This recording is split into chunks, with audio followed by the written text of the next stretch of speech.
Well, greetings and welcome. It is July 23rd, and this is Public Works Committee. We are everything below the ground. That's our world. Anyway, first thing up today is, looks like Chris Bosley, you're up a few times today, huh? Okay, well, welcome. Transfer of right-of-way to Idaho Transportation. Our good folks down in Boise, right? That's right. Well, thank you for having me in front of you today. So I just put a display up here just to show you what this area is. My first item on the agenda today is for transfer of right-of-way between ITD and the city of Coeur d'Alene. And as you know, ITD is reconstructing this section of US 95 here. And in their right-of-way research with it, they found that there were a lot of discrepancies between what the city owns and what ITD owns, and it dates back to when this east-west section of US 95 was actually Walnut. And so as jurisdiction changed on those items, the right-of-way didn't, and so it was kind of a hodgepodge of different pieces. So in this project, they wanted to clean that up, and so they gave us this quitclaim deed for us to transfer right-of-way. And so I am here today to ask you for approval for us to sign that quitclaim deed and transfer right-of-way between us and ITD. Any questions? Go ahead, Dan. I just have one. No, I'm good. So Chris, in the map that we have here, is all of this property city property? It looks like part of this goes into private property, or what looks like another resident parcel. Oh, is this the portion that was over here on the map possibly that kind Yeah, of? where it curves around. There were Yeah, just some and that shaded portion, I areas. looked into that to see why it was that, and that's for that ramp that's there down to Northwest Boulevard. And they were just, in that map, they show each parcel and then the portion of it that was to be city or ITD right-of-way. Okay, so that's the differentiation in the Yes. stripes and dots. Yeah. Okay, I was just double checking that. Thanks. I have a question. You've been working on this. They had a plan. Is that finalized yet? What's going to happen to Walnut? Access and stuff? It's very close to final, yes. They just had their final design review at ITD last week, I believe. So the current plan shows a right-in, right-out at Walnut. But, so northbound traffic on 95 getting off at Walnut would be able to go south on Lincoln or east on Walnut. Traffic coming west on Walnut would be able to just go north on 95. Northbound Lincoln coming up would have to turn east and go on Walnut because there will be a median down Walnut that won't allow that movement. And then there will be no left turns there coming off of 95 going southbound. Hope I didn't confuse you with all those directions and turns and everything. But you're comfortable with that? We did chat about that a few times, it seemed Yes, like. yes. Okay. Anything else? I'll look for a motion. Well, I would move for the council to approve the transfer of right-of-way to the Idaho Transportation Department at the intersection of US 95 and Walnut Avenue. Second. It's been moved and second. Any other thoughts, comments? All those in favor? Aye. Opposed? Consent, please. Well, Chris, next is up. These are things we've been just waiting for years for this, haven't we? Thank you. So this next item is for the update to our standard drawings. And this is something that comes to you every few years with some small updates. The last one was done in 2015. Before that, I think it was 2008. And usually it's just a few drawings at a time. Well, with me becoming the new city engineer, I felt it was time to get the old city engineer's name off them since he's not taking responsibility for them anymore. And that's why there's such a large number of them this time. There's about 126, I believe, standard drawings. That's a little bit more than we've had total in standard drawings because we've added a few at the request of some of the departments. I could go through just a few of those changes for you if you like, just to kind of give you a summary. And I put some pictures up there, these really exciting standard drawing pictures up here. But for instance, on the standard curb and gutter and all of our concrete items, we increased the compressive strength requirements from 3,000 PSI to 4,000 PSI to make them stronger for plow impacts and things like that. And it's something that we do as a department anyway. So we want for the longevity of our concrete out there to increase that strength as well. And then like this sidewalk repair diversion, our urban forester was looking for some opportunities to save a tree if need be or if desired. And so there was a standard drawing created there, and that was borrowed from the city of Spokane. And then, for instance, on the typical street sections, the funny thing about this is that the last time these standard drawings were updated, these weren't updated to reflect changes in city code. So this one now reflects what is in city code for requirements for right-of-way and for street widths. And that we have a bunch of other new or revised standard drawings to go along with that. So I'm asking for you for approval to post those onto our website going So forward. I have just a question, since you have it up there, the typical street sections. I've got notes all over this. My question is, if the minimum street in residential is 24 feet and the swale's 10, why is the swale 10 on a 36-foot? Seems like we have an awful lot of swale for a variety of different widths. The swale doesn't change? Well, that is a conservative number for that width, and what happens a lot of times in residential neighborhoods is that those swales are eaten up by driveway approaches. So even though we have a 10-foot wide swale, we don't have the length of it for the entire way. Like on a large arterial street, we would have that 10-foot swale, most of the length of it. But in a residential neighborhood with high density, there would be a lot of driveway approaches breaking that up. And so that kind of helps level the playing field a little bit there.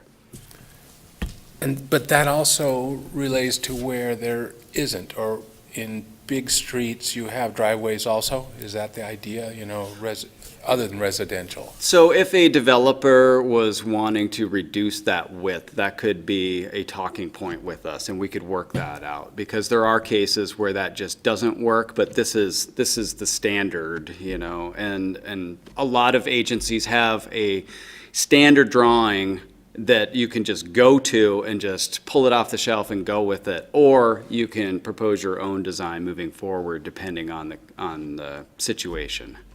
So adopting a standard drawing doesn't necessarily make it always true, It's not the only option.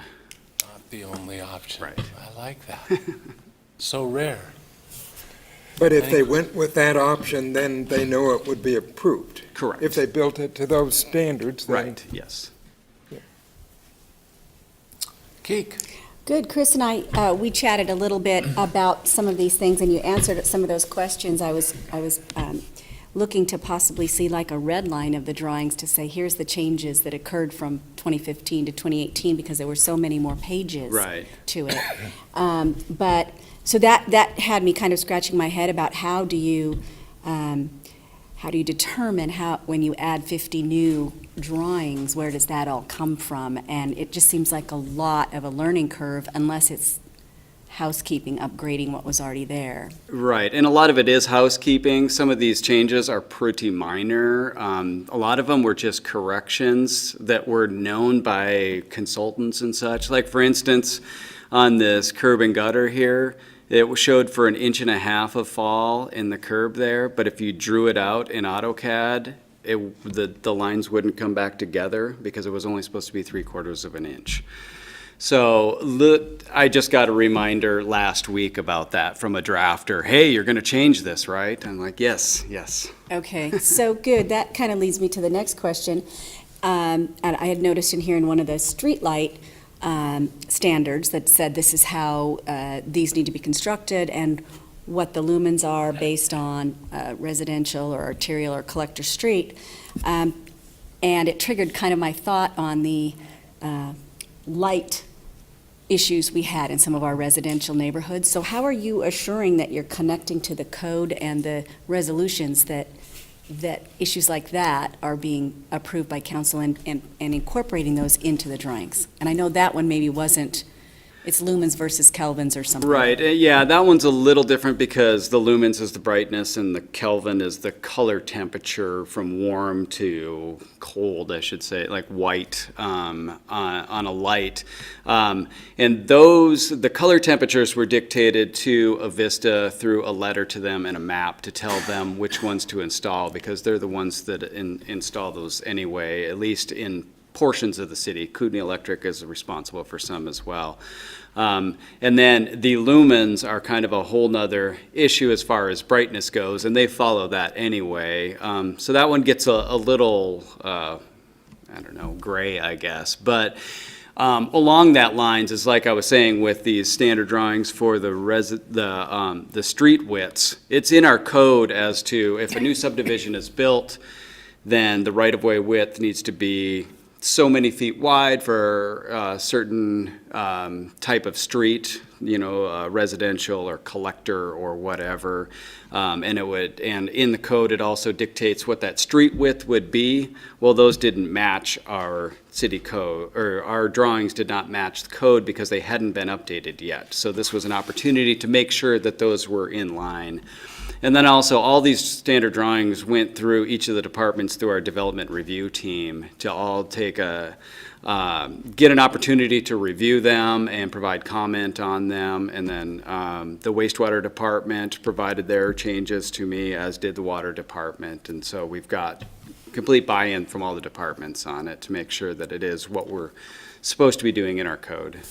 And then, following up on that, then all of the department heads match what their suggestions are against, like the Idaho Standard Public Works Code, and how that works to assure we're not requesting things that aren't within that framework? Right, well, we do follow the Idaho, the ISPWC, the Idaho State Public Works.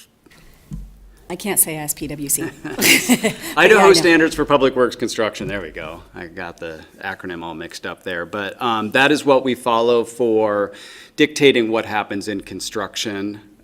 These standard drawings some of them are modifications from what is in ISPWC. And it's what we've been doing for quite a long time now.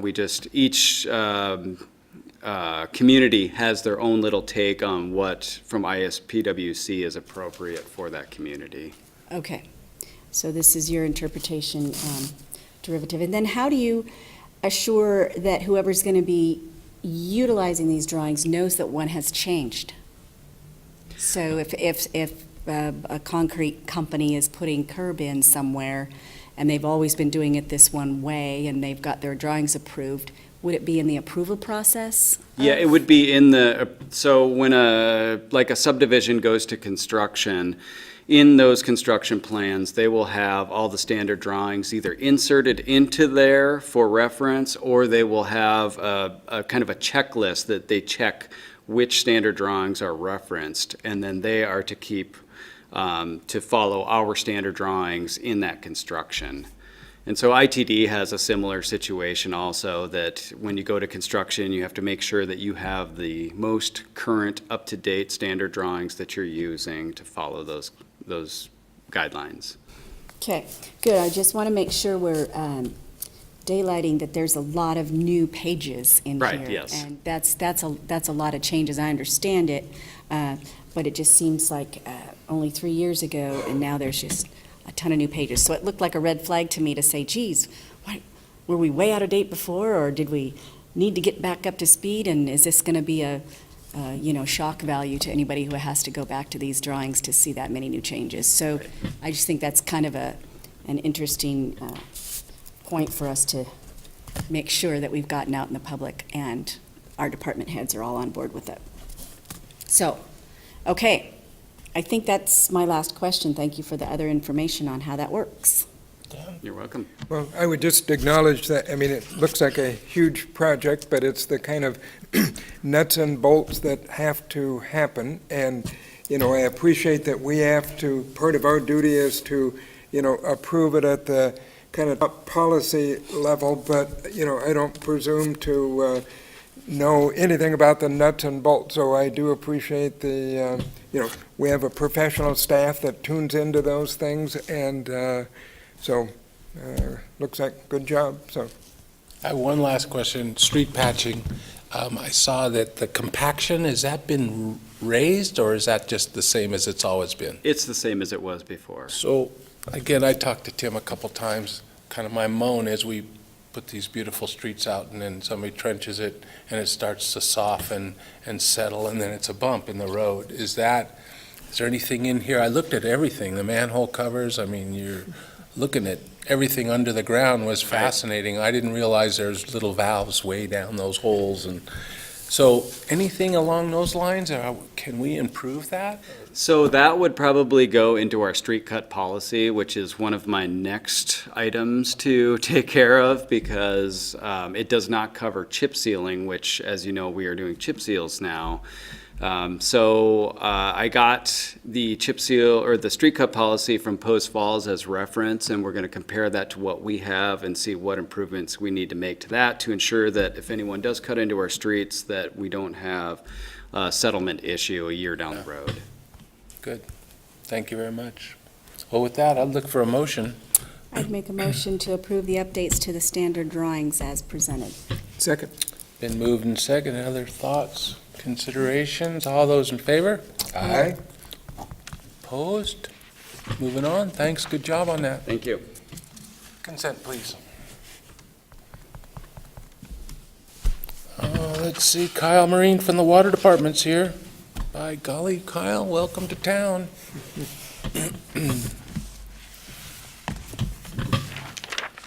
Good afternoon, council.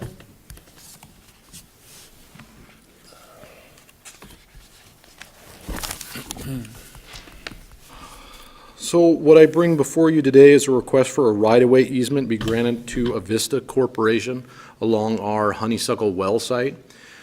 Originally, we had a large parcel in that triangle piece for a future tank site, which would be over here.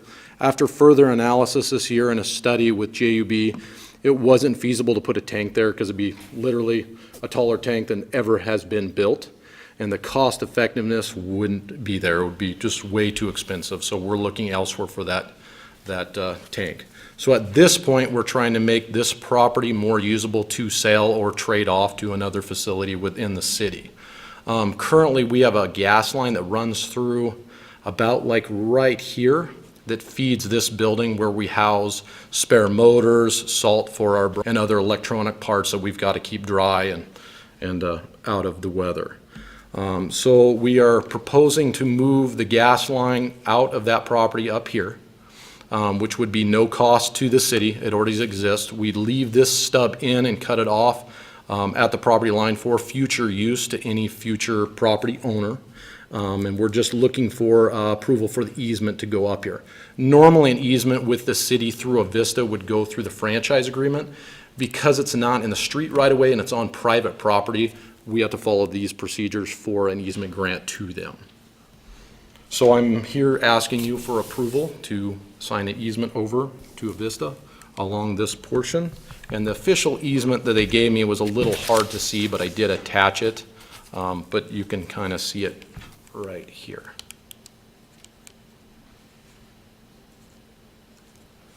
And with that, do you have any questions?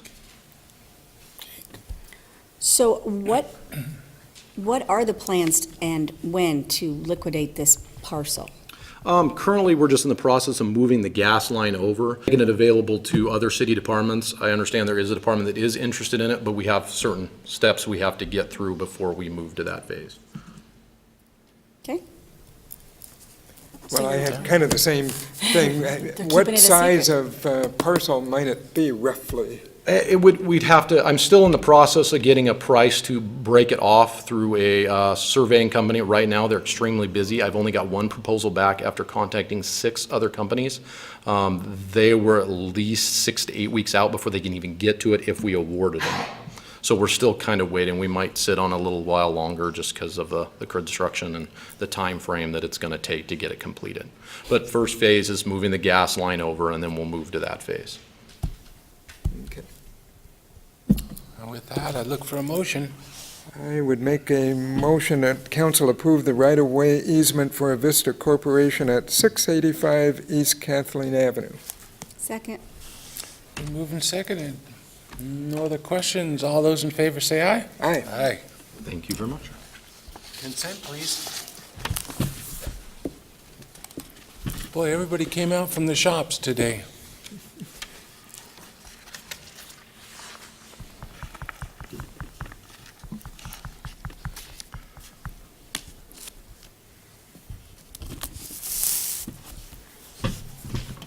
Dennis, welcome. You have a vacation for a portion of the alley right-of-way. Talk to us. All right, I'll just show you the vicinity map real quick. The location of this vacation is south of Sherman. They're on the southeast corner of Mullen and 11th Street. That kind of gives you the idea where it's at. I'll put up the diagram.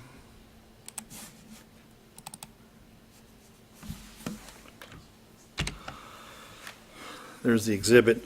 So the applicant is Joseph and Lynn Morris, and they are requesting the vacation of the alley right-of-way that adjoins the eastern boundary of their property on 11th Street. It's 304 South 11th Street. And the requested right-of-way was originally dedicated to the city of Coeur d'Alene in Sanders Edition plat in 1890, way back. It's an oldie, but a goodie. So, anyway, the vacation of the requested right-of-way would not have any financial impact on the city and would add approximately a whopping 486 square feet to the county tax roll. The purpose of this request is to vacate 6 feet, or a 6-foot strip to accommodate a garage structure and setback for the property owner. This would leave 16.37 feet of right-of-way for the remaining part of the alley. The wastewater department does have a sewer main through there, and we had them tie it in, and it looks like there's plenty of room, and Mike Becker, I've talked to him, and he signed off that that he has plenty of room for any maintenance that he needs to do on there. All the utility easements will remain in place. The development review team was informed about this vacation. Staff recommends to the Public Works Committee to proceed with the vacation as outlined in Idaho Code Section 50-1306, and recommend to the City Council to set a public hearing for this item on August 21st, 2018. Any questions? Well, just as a refresher, so I'm assuming it's not used as active alleyway now, or? Yes, it is. This is one of those special circumstances. If you've driven these alleys down in this area, there's garages and shops and all encumbering the alleyway. And it's probably not fixable unless they remove their building. Well, in this case, it's about 22 feet wide. There was a discrepancy back in 1900. There's a Sanders edition, which we're talking about, and then the Lakeshore edition below, which they both gave right away to the alley. The one in Sanders edition was, there's some discrepancies on that, but I got from the county surveyor, I asked him for his opinion. And so he said, yes, in his opinion, it is city right away. So I wanted to make sure we have that. And so therefore, we have plenty of right of way there to help accommodate this situation and possible future parcels. There's 2 that may have some issues, but there could be future vacations on this if the neighboring property so chose, which they do know about it because I had to send out a letter, and didn't get any comments back, by the way. And so we do have room to vacate 6 feet. So the property to the south will get the other half of the. Which is the city of Coeur d'Alene. So Oh, that's okay. why this is a unique situation, because in the past, when we vacated an alley, it was because it was a dead end, there was no utilities, it wasn't used as an alley, And so we split it between the two. Since we're only taking a 6-foot portion of this alley, the other side is the city of Coeur d'Alene, so therefore the 6 feet would go to the northerly property owner. So great question, yep. I gotta go there. So, we've done a lot of this. So we're taking 6 feet out of an alley. Yeah. You couldn't take 6 feet out of my alley and still get the trash trucks by. That's, if yours is 15 feet, yeah, most of these downtown are 12 to 15 feet. This is a very unique situation where we have an oddball amount of, I think it's 22.37 or whatever it is, if you add them up. And so we're trying to accommodate a garage that's in there and a setback. And the 6 feet will do that, so it accommodates them. And we're still good because we still have over 15 feet of alley. And you're right, most of these alleys down here, this will not work. Just in this unique situation and potentially other ones in this block. So it can only go on one side, though. In this case, since the city of Coeur d'Alene, unless the city of Coeur d'Alene, well, the city of Coeur d'Alene already owns the right-of-way. Right. If there was another property owner involved on both sides, besides the city of Coeur d'Alene, then yes, it would have to be split between the two. That's correct. Sorry, just to clarify, so there will Yep. still be alley access? Oh, absolutely. There's Oh. going to be, I think, 16. Because again, that's kind of unique. Usually when vacates, then it's like, goes away, but. That's okay. right. We're only vacating Oh, a this portion is- of the alley. Kind of the best of everything, then. Okay. Yeah, it helps the owner and it helps, well, helps the Doesn't city harm because we us, yeah. get 12 cents of tax. Fascinating. Anything? No, I got nothing. Look for a motion. But this is a unique one.